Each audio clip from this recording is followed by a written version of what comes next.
The broadcast is now starting. All attendees are in listen-only mode.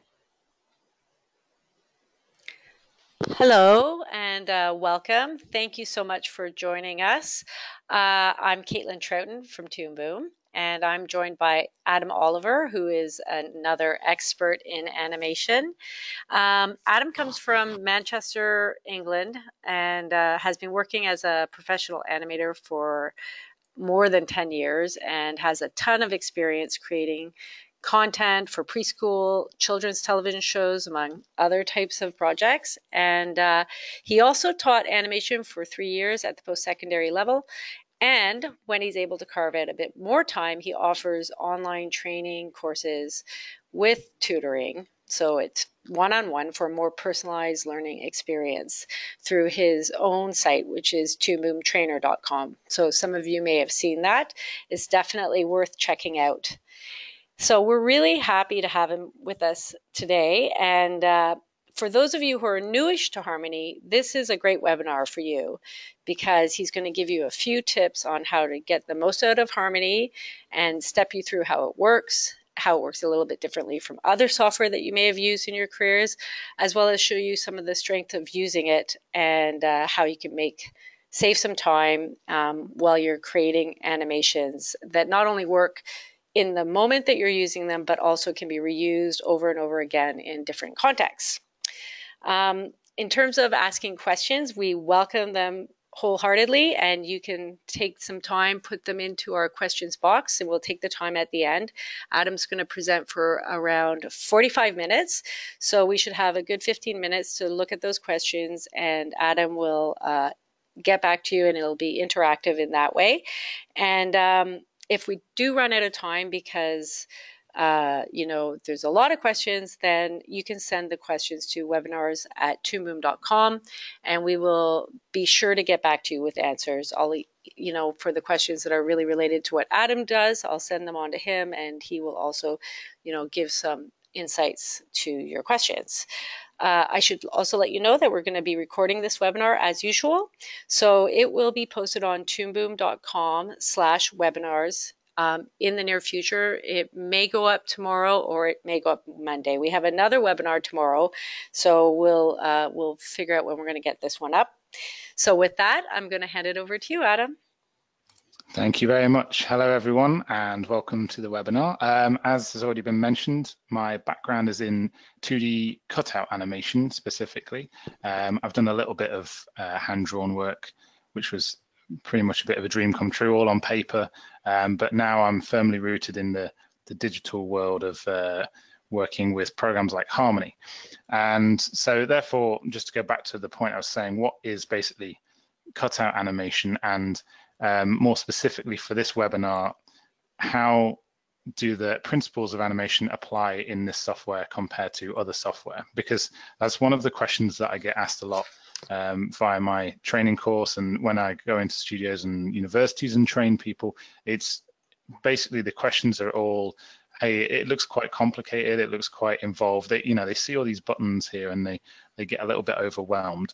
And one of the things to remember about Harmony, and this is going to be the core principle of the webinar, is that it's a very complex package.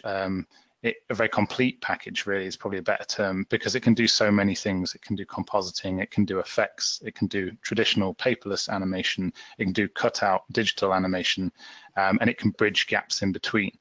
And because it can do all these things, that means a lot of buttons and a lot of menus. So the main thing to remember about Harmony is don't be scared if you're coming at from another software package.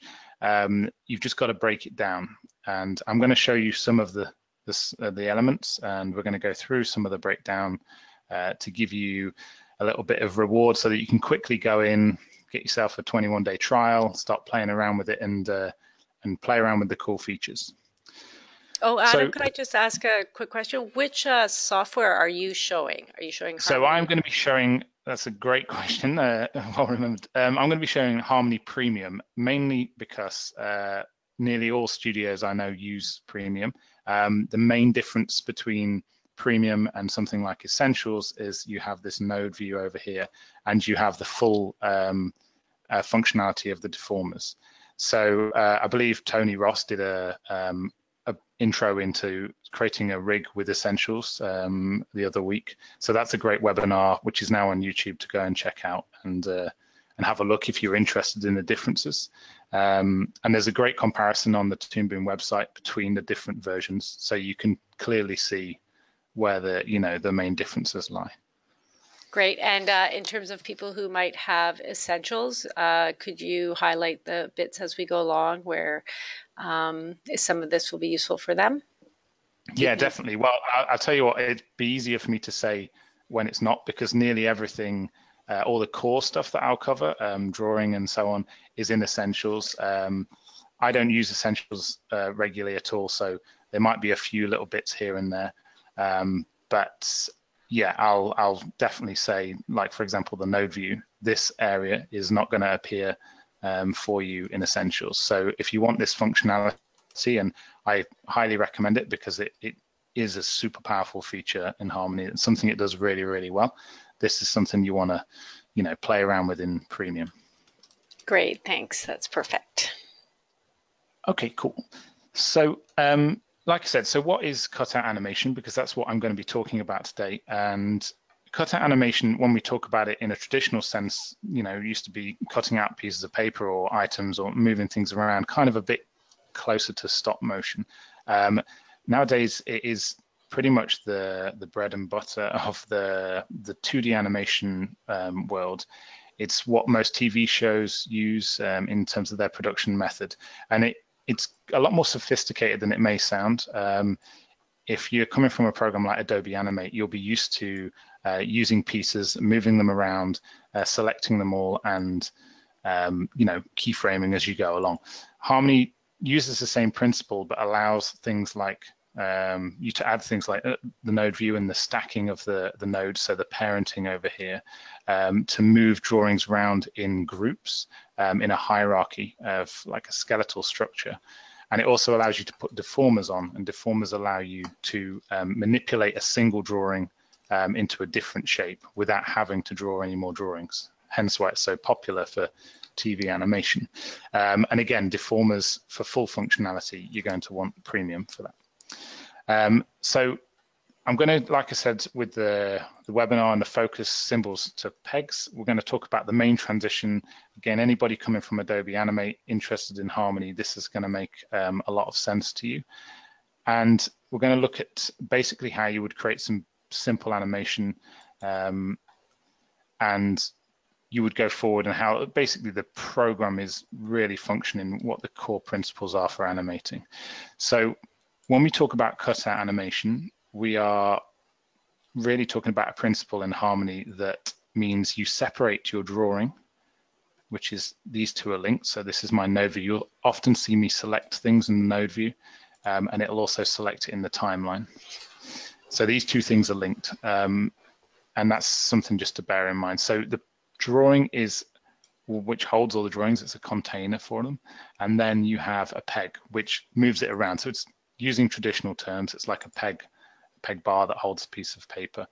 And I often use the analogy of this is the coat hanger, this peg here, and this is the t-shirt or the dress hanging off it. And so you use this one to move this one around. And that's a very important piece of functionality to remember. We don't want to be putting movement information, really, in the way I'm going to work and show you today, on the drawing layer. We want to keep the movement on the pegs. And the reason why we separate it out is because it's a non-destructive way of working. So you'll see here I've got 3 pegs above this one drawing, and they're all doing different functions. So I've got this ball bouncing and changing into a square and a triangle.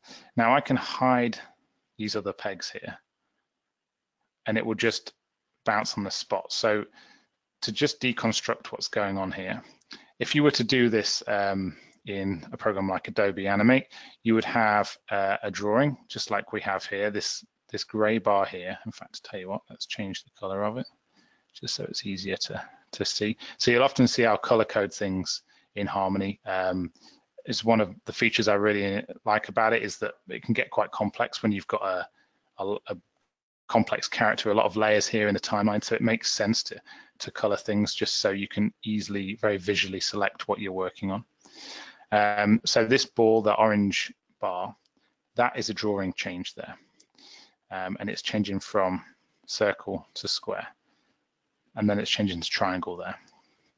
So all that's doing there, that layer is just functioning as just switching the drawings. And it would be the same as switching the frame of the symbol. If you're coming from Adobe Animate, it's switching that frame that you're referencing there. Then the peg itself has got the movement on. So it's got the squash and stretch and the distortion. I can move this pivot around and do things like that. That's basically what I've gone through. I've put some basic tweening on there. And I've gone through and edited it and set things to keyframes. And that's how I've got this movement that I've got there. Now, in a studio situation, this would be maybe a walk cycle. So instead of a bounce on the spot, it would be a character walking on the spot. And then once the directors maybe approve that, you would then go in and for your scene, you'd maybe drag it in. We'll talk about the library and adding things in later. But you'd maybe want it to move across the screen. And so this information, this peg here, all it's doing is this travel peg is just moving, it's taking what I've got there and it's moving it across the screen. And that's a really useful thing because if we have a walk cycle on the spot and then we decide to move it across the screen at different paces, you might have a character that's much larger than another one, much smaller, you have to change the stride or the speed of the walk or something like that. You can do that with just this peg. You don't have to go in and mess around with this this one on the spot. And it might seem quite easy because we're just using a single image here, but if you've got a character with hundreds of pieces in, you know, once somebody's taken that time to finesse that animation, you don't really want to be messing around with it too much. You just want to start it traveling across the screen. And then this one, this peg here, has scaled everything down. You could do this by turning off the animation mode and shrinking it down.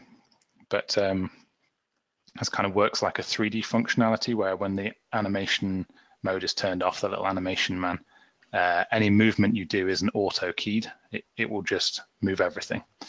But I've turned it on and I've put this scaling peg in there just to show how you could use it to scale something down. So again, if a character was further in the distance, you know, you could shrink it down, or the character's smaller in the shot, you can shrink it down. And if, you know, you don't want that for another shot, you can just delete that peg. And then you can use it in a different shot and it's all ready to go and repurposed. So that's one of the core things I wanted to focus on for this, was that Harmony allows you to non-destructively work with pegs. Did you have a question? Actually, Adam, I'm wondering if there's a bit of a lag on your screen. Oh, okay. Maybe. If there might be a little bit. Let me just ask that question out there. Are you guys able to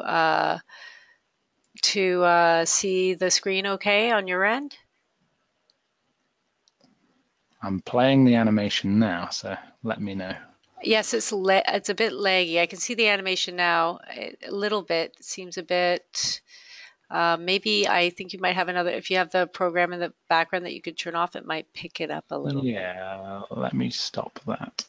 Yeah, and then I'm recording the webinar, so we're good there. And then you want to try it again?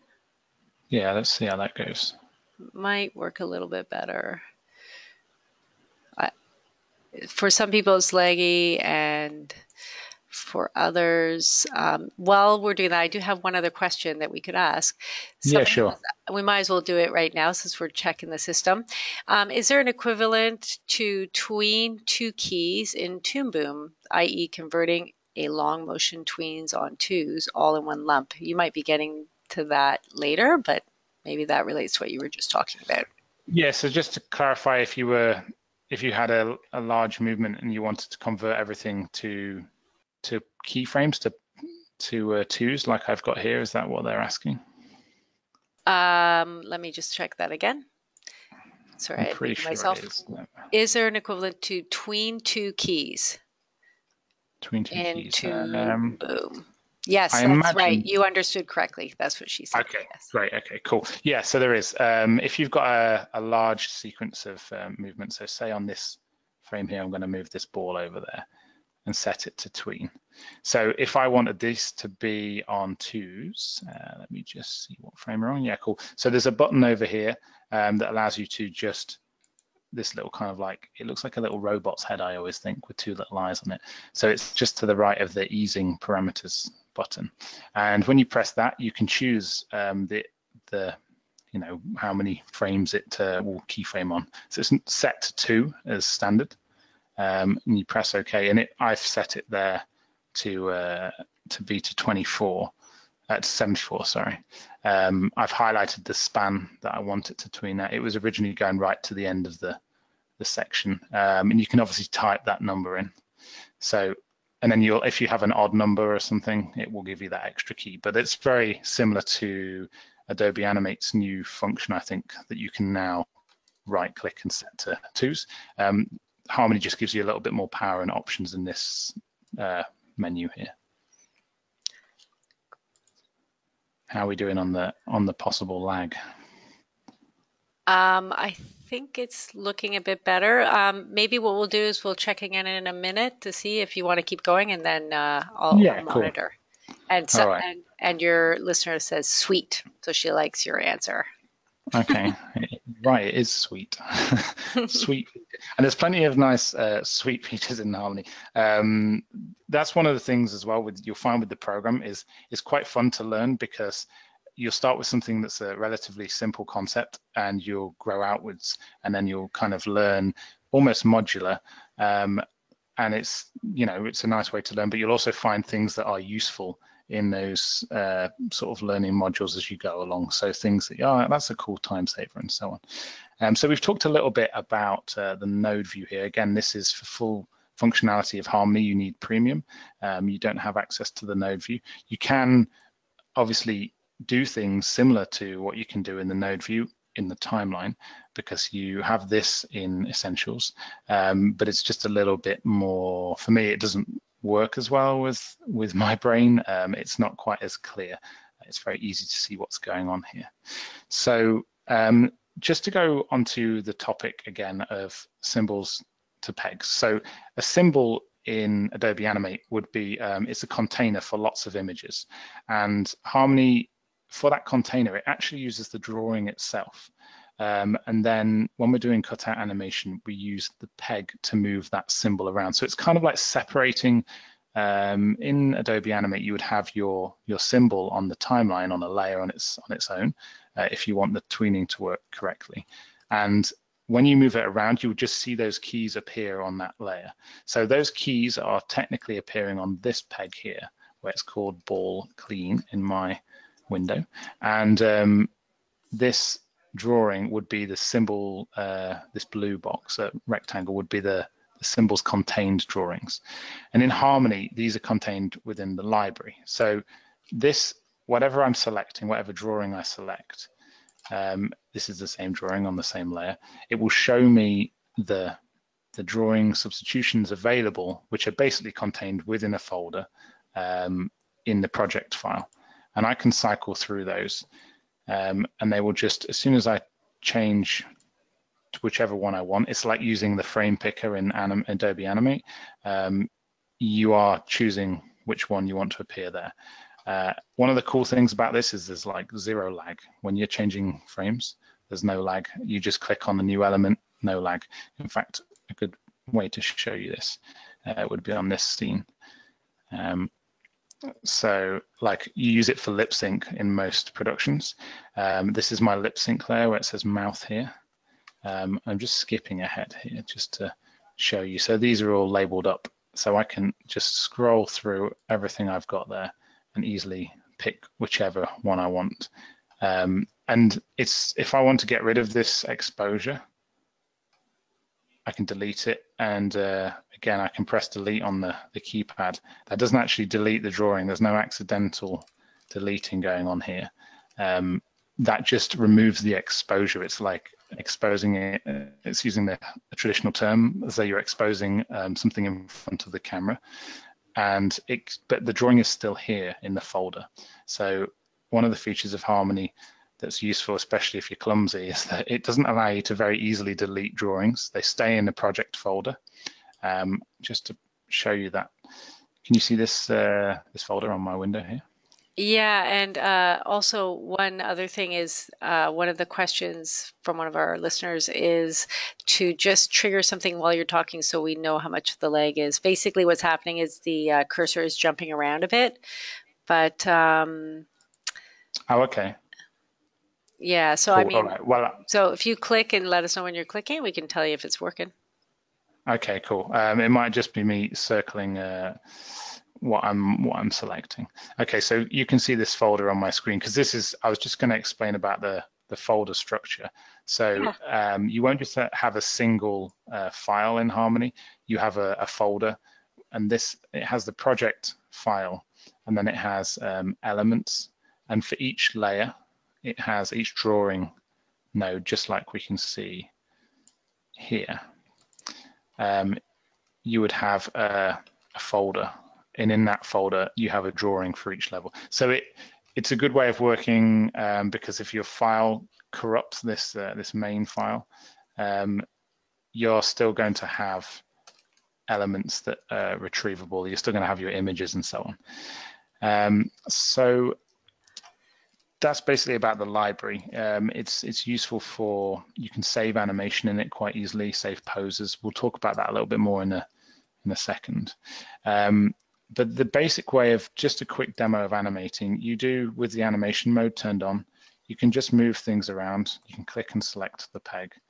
And you can tween between the two frames by just hitting this set ease for multiple parameters.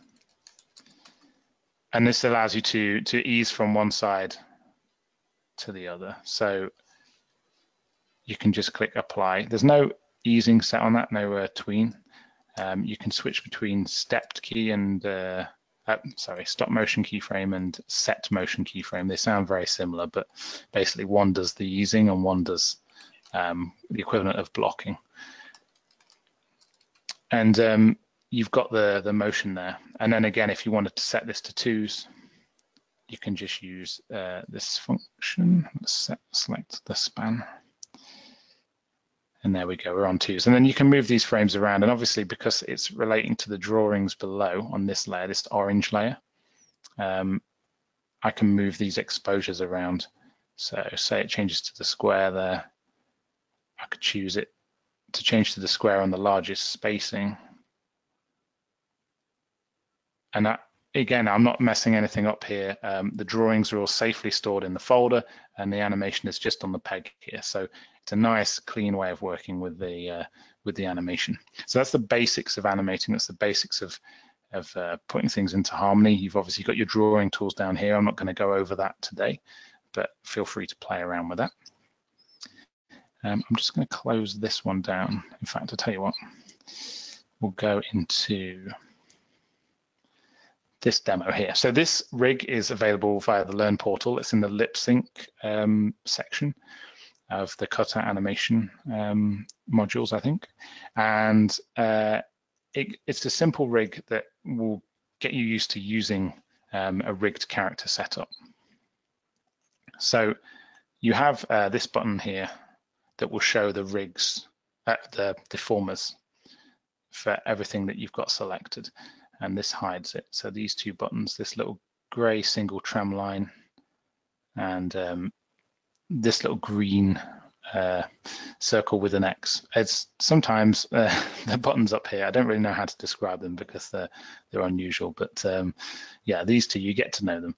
And if you can't see any of these things up here, you can just right click and you can choose bringing up whichever ones you're missing, really. Play around with them.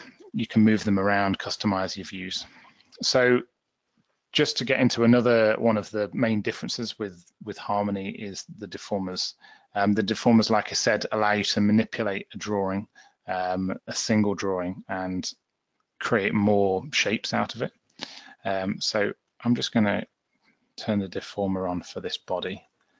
I normally have a shortcut set up for this. I think most animators do have a shortcut for turning on show current deformer. It's a, you're going to use them a lot. And it allows me to basically, this drawing, hang on, it's got some fancy stuff going on there, so we're not going to be able to see it very easily, but this is kind of, I think you'll be able to see it a bit better here. Yeah, cool.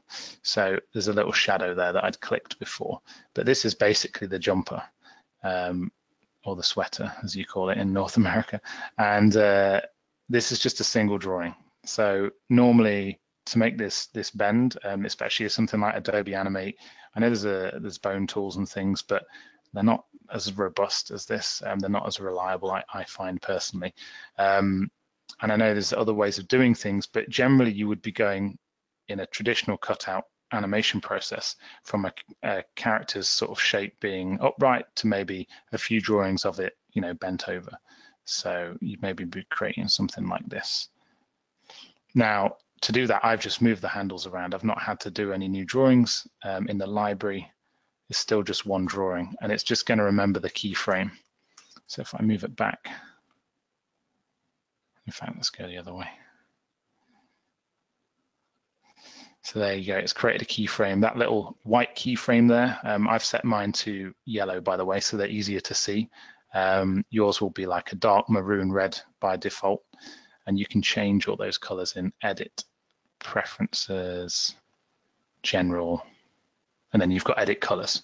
So I get asked that a lot as well. But yeah, you can customize harmony to your heart's content. So again, I'm just on this frame, I'm just keyframing along. And this little white keyframe means the keyframe is nested. It means it's in there somewhere. And there it is on that layer. And also on here. So I've obviously got some head keyframing going on, head and neck. And I'm just moving on to another point whilst I'm moving things around, is just how to move the items. So you'll notice that, for example, in Adobe Animate, if you were to select the arm and the hand, you would probably click and drag. And you can move things around like that, it does work, but because of the node view, and again, you may not have the node view in Essentials, but you'll still have, if you've rigged it up with pegs and a hierarchy structure, you'll still have that structure. So I'm just using this to show you what the structure is. So there's the hand, and that hand, the peg, the parent that moves it around is linked to the other hand peg, which is linked to the full hand because all the fingers are individual, which is linked to, we're going to skim over the deformer stuff, but it's linked to the arm, and then it goes upwards, and it just keeps going up, kind of like a tree over, like ground over water sort of thing. So the water is all the drawings, and the grass and the trees is all the, the tree of the pegs going up. And you use this hierarchy to move things around. So you generally click the thing that you want to start with, like the arm, and then you can press B, and it moves you up the chain. So just going to do that again, because this is one of those concepts that I tend to find, especially people who've come from Adobe Animate, Flash. I keep wanting to call it Flash. It's always going to be Flash to me, but they click and they want to shift click.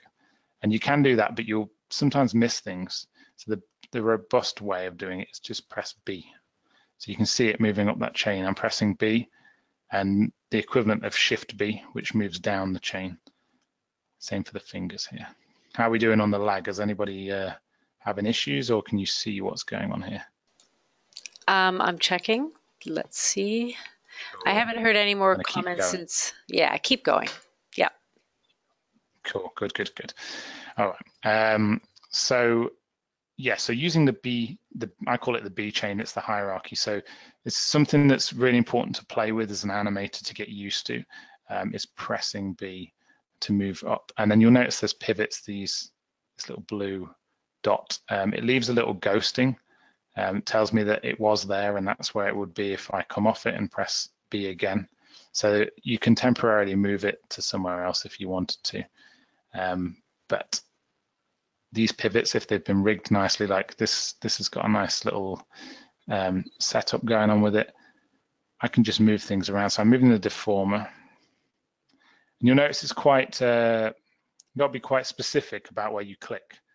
Again, another thing that animators come into this software, they're a little bit like, oh, it's kind of fiddly to click stuff. And yeah, I agree. When you first start using this software, you think, wow, I've got to be really precise where I click things.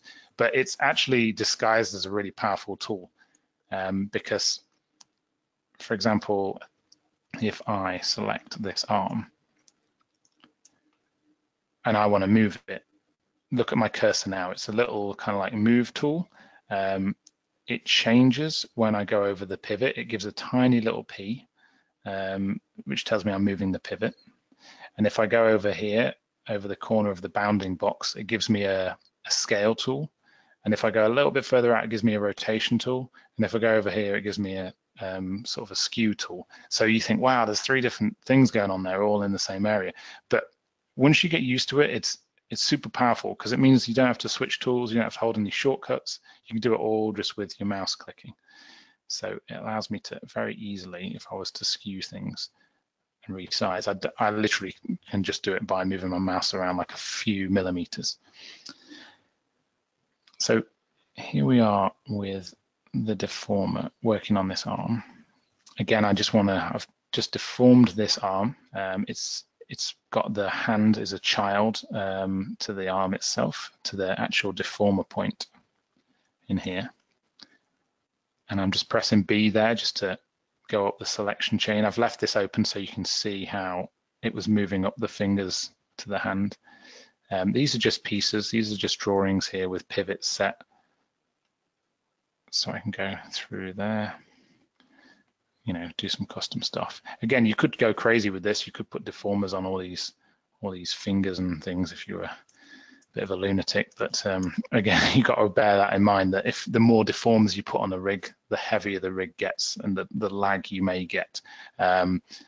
We're talking really, really heavy deformers because especially if you start using textures, you might, you know, need a more and more powerful computer to be able to run what you're doing. So you can get away with most things, but just be aware of those textures and those deformers. And so, yeah, I'd just be going through this and posing this out. And this is auto keying the whole time.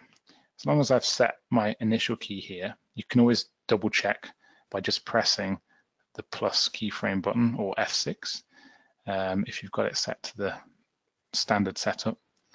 And if I press plus keyframe here, you'll see it gives me a solid key now. That means it's keyed all the way through the stack.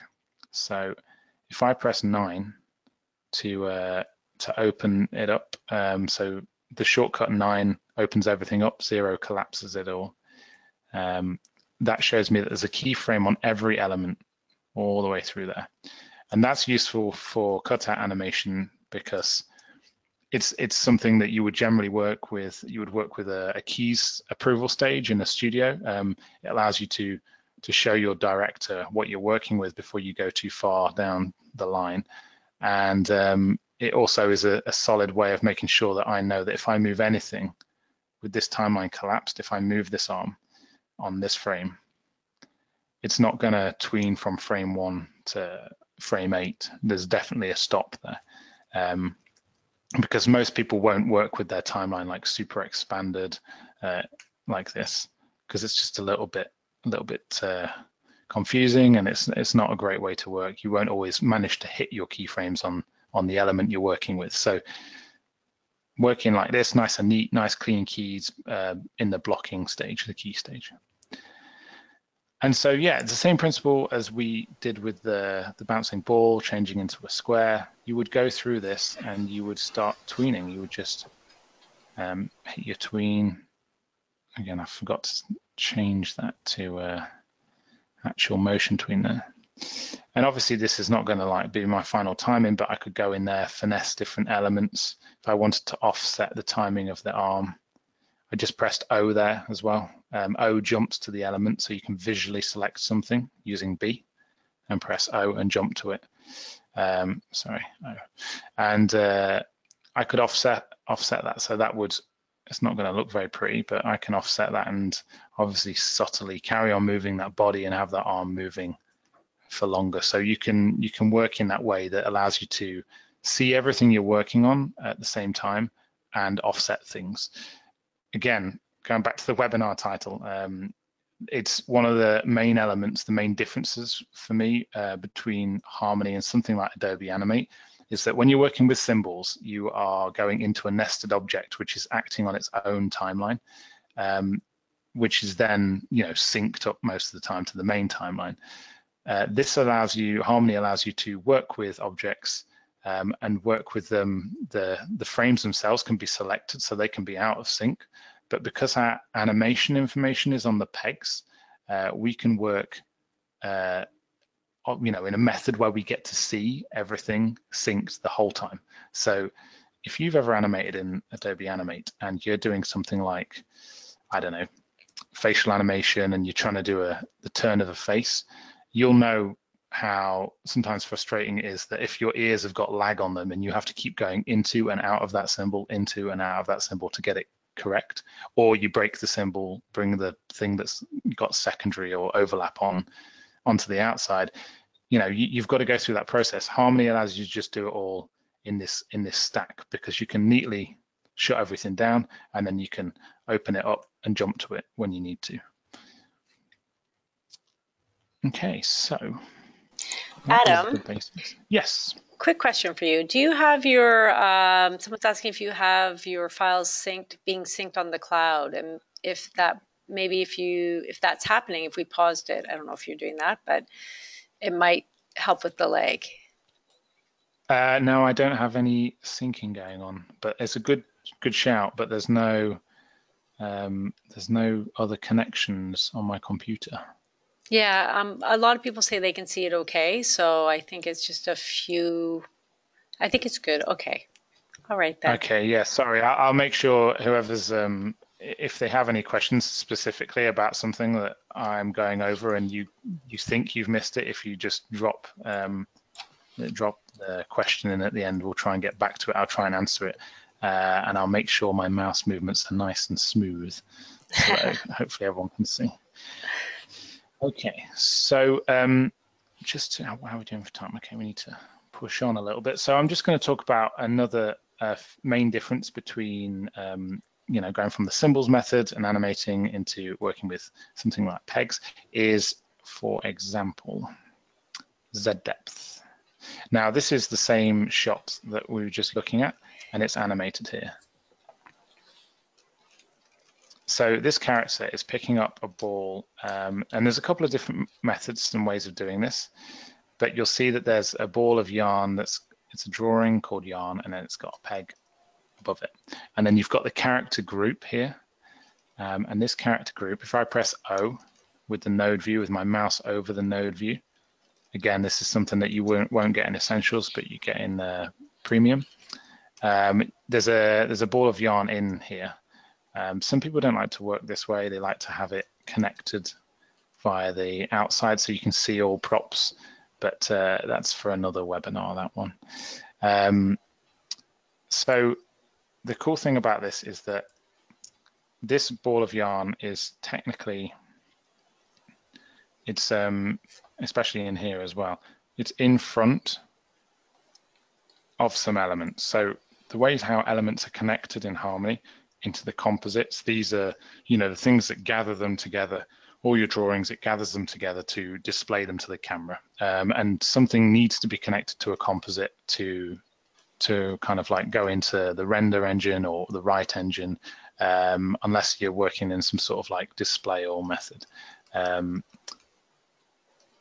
We'll go into that slightly, but right now they're all in the composite, and the yarn was technically in front of this thumb. Now you'll see I've opened up talking about the toolbars a second ago. This is the coordinates toolbar, and that 0.001F is telling me that this is 1 forward on the Z depth. Now using on a Windows, using Alt and the up and down arrows, I'm nudging that drawing. You can see that value changing in the Z depth. I'm nudging that drawing in Z, so, or Z space as you may call it, and I've added a little keyframe.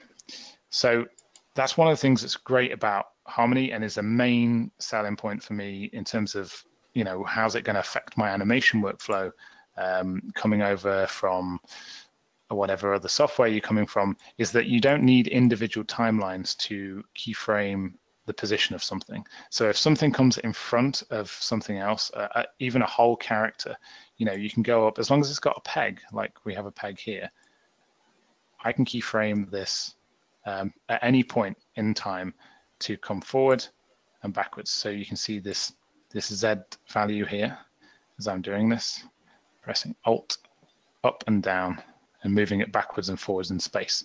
So you're always working, even if there's no camera in your scene, you are always working with X, Y, and Z. And you can nudge things forward and backwards. It's super powerful. It saves things getting more and more complicated down here in the timeline. And yeah, it's killer. Okay, so let me just double check my notes, making sure I've covered everything. Oh yeah, displays. I wanted to talk about displays. So there's this really cool feature in Harmony, which is probably one of my favorites actually. And you have the option of adding these nodes, these display ports.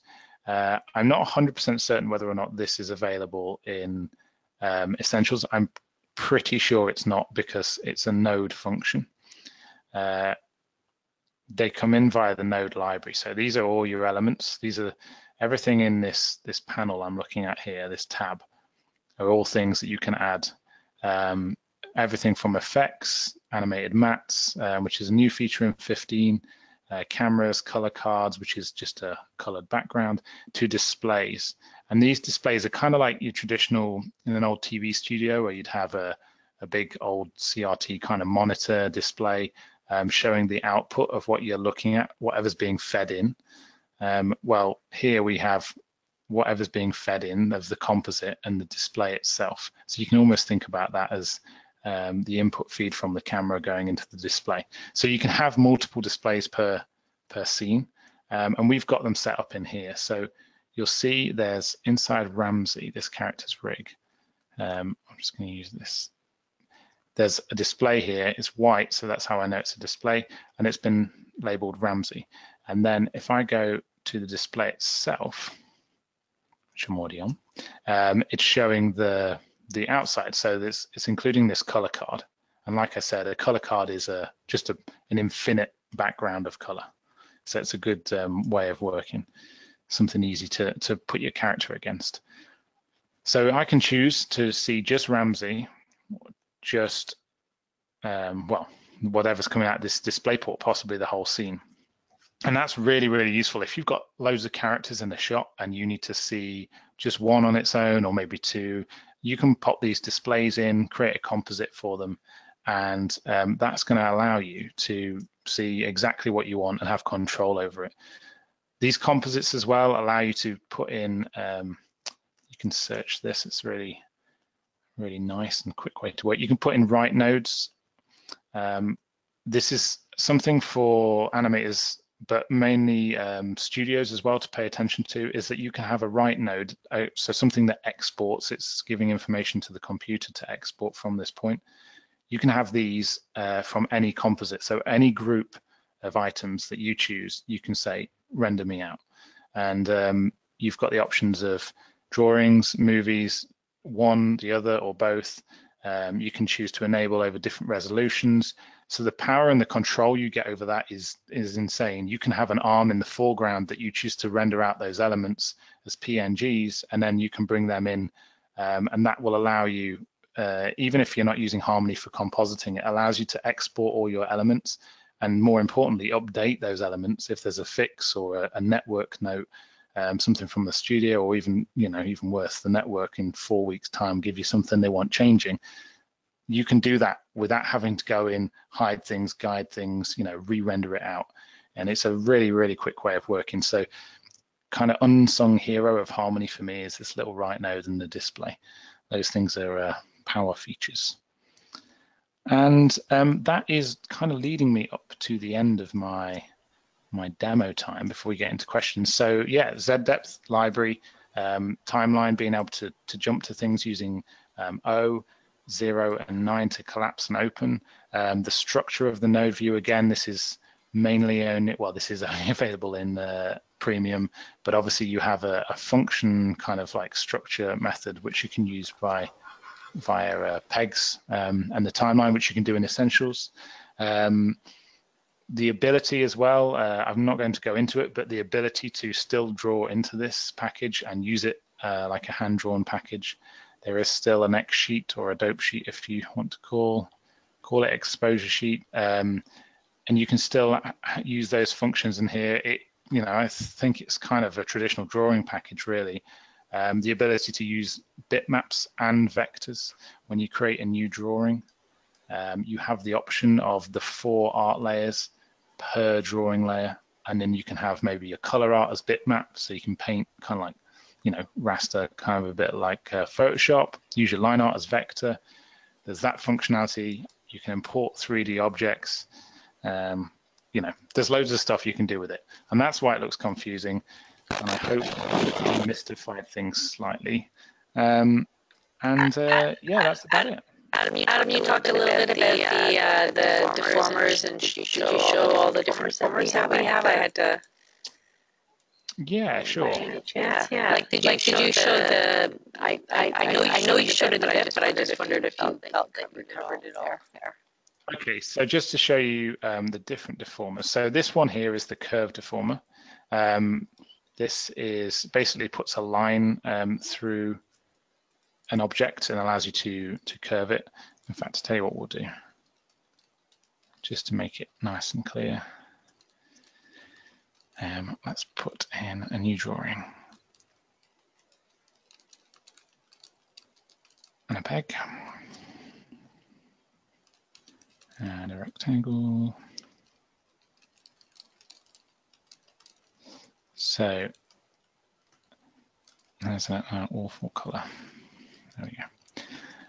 Right, so we've got a drawing here. So this tool here, this rigging tool, the little hammer and the spanner, in the tool properties, it will bring up the different options. So it's worth mentioning that Harmony is context sensitive. As you probably notice, as I'm moving my mouse around, this little red timeline has got a box around it, red in the camera, red line on the tool properties. So that allows my shortcuts to work according to what window my mouse is over.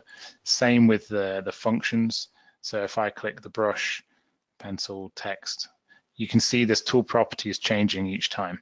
So that's how the software developers for Harmony at Toon Boom have got so much out of the smaller window space. So tool properties open and the rigging tool, and you've got the different ones. So I've got the bone tool. The curve one I've just showed you is just basically allows me to put something in that it's just a line that distorts. This is not going to play nice with the square, but if I render it, it's a little bit smoother there. And then what else have we got? We have the bone tool. Again, you can just click, points through. This is a lot more rigid. It's obviously like an actual bone, so you can move these points around. You can stretch them, change the point it rotates around. I'm pretty sure Stylus Rumble Tracy Strong hates this. I've seen it in her videos, but yeah, just in case you want it, I think it's got its place.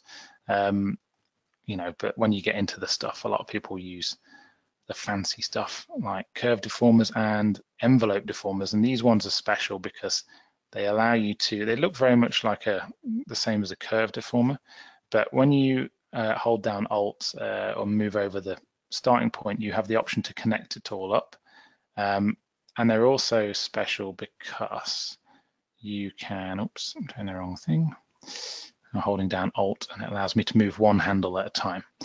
So that I'm clicking the transform tool to set my deformer. You'll notice how it's going from red to like green and yellow. So that's how you set the deformer. So yeah, the envelope deformer allows you to link everything together. So it's good for going around the edge of a shape. If you were doing like a flower sack kind of jump practice animation, which is a great way to start with this. This is a good way of working with it, and it's probably a deformer to try out. And yeah, so there's your main deformers. There's also the game bone deformer, but I am not going to go into that because I am not good enough with the game bone stuff. But that's also another feature that Harmony has is that you can work with sprites and game bones and game engines. So it's useful. There's documentation on it. And I think Adam Phillips of Bitey Castle fame and Brackenwood, he's massively into that side of things. So check his stuff out if you're interested in that. Thank you, Adam. Thank you very much. I think, and then I'll just mention that if people wanted to look up, we have our new centerline editor as well for, it's not a deformer, but a way of working with lines. So just to add to those of you who are listening, you could also look that up. That came out with the last release, and it allows you to manipulate your lines. So not just your shapes, but lines and stuff like that. So there's a lot of tools that allow you to work with your artwork.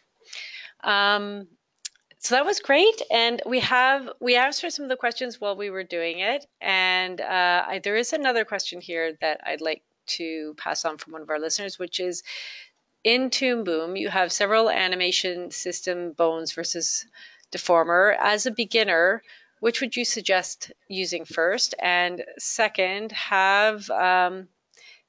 this user has built some characters and needs basic tutorials on basic rigging setup and files to explore the setups.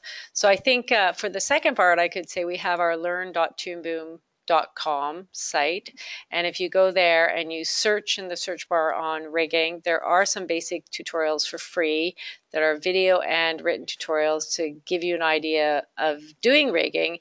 And then some of the deformers Adam just talked to you about it. Maybe though, Adam, you could suggest what process, where to start and where to go in terms of using. Yeah, I mean, that's an interesting question. Actually, just to talk very briefly about, you just mentioned about the centerline editor.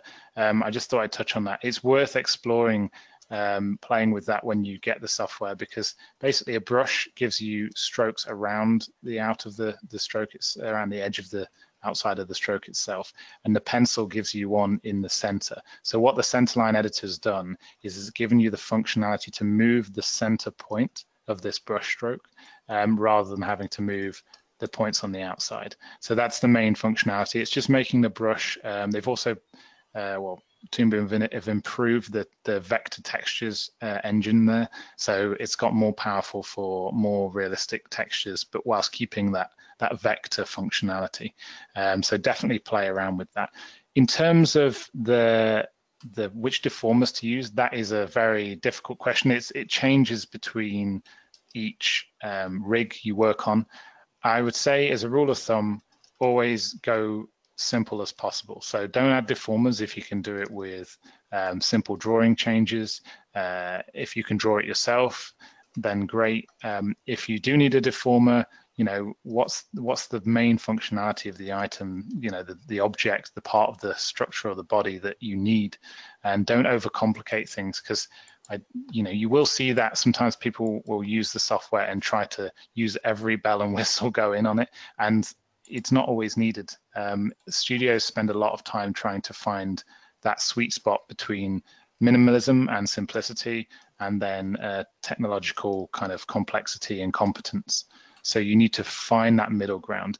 I know it doesn't really answer your question. I feel like a politician, but it's you probably, like, for example, if you are if this was a piece of cloth, this like pink box I've got here, and I needed it to kind of flap in the wind, if I had drawn it into a shape, I would probably I don't know, say it was a flag itself and it was just going to move around a few shapes I'd drawn, I'd probably add a deformer to those shapes, and just to get a bit of extra movement from it. Whereas if it's just a really static square like I've got here, I need to do a lot more work with the deformer. I would have to probably, go with an envelope deformer, because that gives me more control. It's worth bearing in mind as well that you can draw, drawing one can be this shape here, and then drawing two can be a distorted version of it, and you can have different deformers on each drawing. Now, again, go easy, because that's going to start making your rig heavier and heavier, but you are able to put a deformer on each drawing if you so wish. So best thing to do is play around with it. That's what the functionality of the rigging tool is good for. you can just go through here. Oops, I've got the wrong setting on. In the tool properties, if I'm on auto rig mode,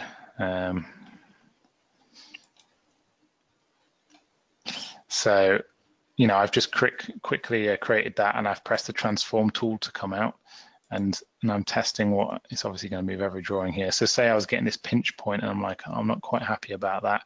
I can just go back into my rigging tool, play around with things, and this is going to make a bit of a mess when you do this, because if you've got some information on there, you can use the reset button, but it allows you to play around with the rig, the deformer, before you commit to it and send that rig out to be animated. Yeah, that's good. And it's a good point that you raised about making sure you choose the right tool for the job because of different styles, different looks. And even with rigs, you can have very simple rigs to really complex rigs. So not every rig is going to need all the deformers on it to get the look that you want to get for the character, to get the characterization, right? Yeah, definitely. I do think the Learn portal is very good for if you're on your own self-paced learning and you just want time to, look around some of the rigs like that one I was just showing you a second ago. Grab that rig and have a look at it and move things around and try and break the deformer and say, okay, why is that not working now? And that's the best way to learn, is trial and error, really. If you've got the time to, that's a great way to learn. Great. And Adam, could you, are all the Deformers available in all the editions of Harmony? No. For all of them, you will need premium, and I'm not 100% sure. The best way to check is to just go to the comparison, just search for Toon Boom Harmony, versions comparisons. I can't remember the web link itself, but it's got a really clear checkbox table of all the different things that are in each one. I would just get a trial of premium or a trial of essentials and see what suits you, but most people will find premium is the thing. If they're doing studio-based cutout work, that's going to be the one you need to go for, really. Yep, and it's if you go onto toonboom.com, Harmony, and actually on the buy page there's a table there. So there's definitely a table there, and there may be another one, but that's the simplest one to go, and you search on toonboom.com/harmony. And once you get into that site, if you didn't find it through Google, you'll be able to, quickly see what's in each edition by going to the buy page. It's all listed there, so you can see the functionality. Cool. It doesn't make you buy, it just makes you see what's there when you're ready to buy. Yeah, I think I remember that from before. You have to go to the precipice of purchase, and then you get to see the different versions. So, yeah. There you go. I think I'm not sure if there's any other questions because we covered some of them. And if anyone else has a question, feel free to put your hand up now. We'll give it another minute because we've got 2 minutes left. So no, I'm not seeing any other questions. So I just want to say thank you very much, Adam. And that, as I mentioned at the beginning of the webinar, we're going to, this is being recorded. And so we'll put that up on our webinars at toonboom.com/webinars. And if you do have any other questions after the webinar and you want to send them our way, you just reach out to us through webinars@toonboom.com. And I'll also mention again that we've got our learn.toonboom.com portal, which is a great place if you want to you can use the search functionality or explore whatever courses and journeys we have there. And thank you so much, Adam, for presenting, and thank you all for attending.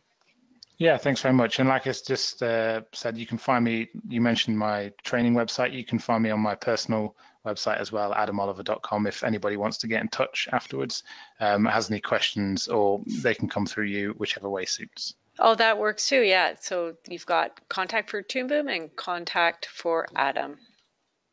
Great. All right, thanks very much for having me. Oh, thank you. Thank you. Bye, everybody. Bye.